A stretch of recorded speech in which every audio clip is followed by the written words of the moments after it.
Chapter 1.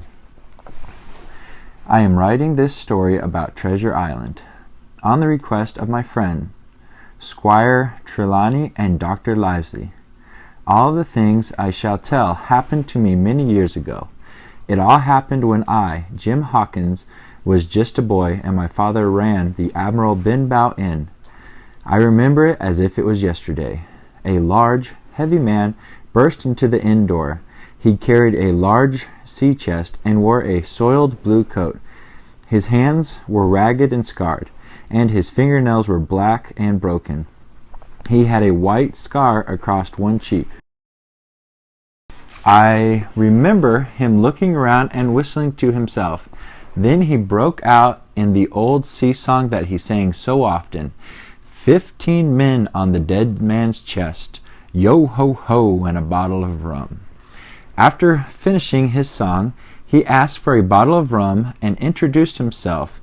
He told us only that we should call him Captain. He threw several gold coins on the table, and my father showed him to his room.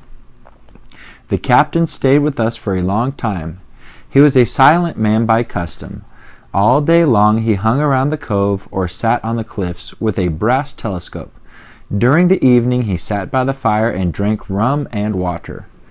Every day when he came back from his stroll, he would ask if any seafaring men had passed by. I soon figured out that the captain asked this question because he was hiding from someone or something.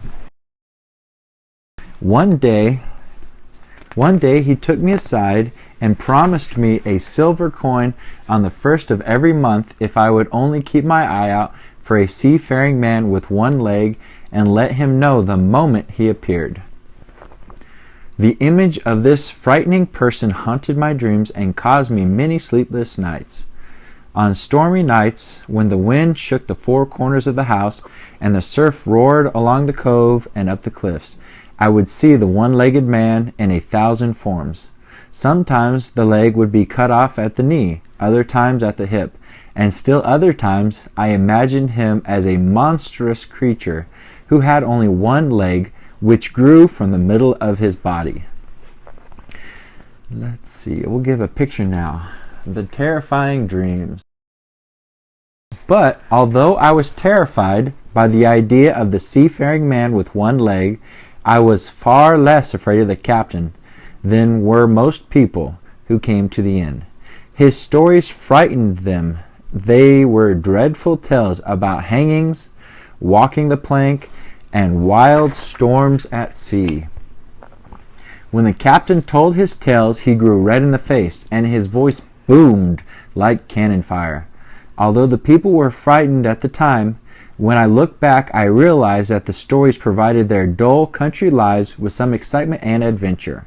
The captain stayed with us many months. After a while, he had no more gold coins, but my poor father was too afraid to ask him to leave. All the time he stayed with us, the captain never changed his clothes, except for his socks. His coat was patched and repatched, but never replaced. He never wrote or received a letter, and he spoke only with patrons of the inn, telling exciting tales. During these months, Dr. Livesey visited us many times. My father was very sick, and we all feared he would never live to see the spring. The doctor took an immediate dislike to the captain. One evening, the two men got into a quarrel. In a fit of temper, the captain drew a sharp sailor's knife from his pocket and threatened to pin the doctor to the wall. The doctor never so much as moved. He spoke in his usual calm tone of voice. "If you do not put that knife away, I promise upon my honor that you shall hang for your actions." The two men stared silently at each other, but the captain soon knuckled under, put away his knife, and sat down. All the while he grumbled like a beaten dog. Captain's threat. And that's the end of chapter 1. Well, we'll see you guys tomorrow.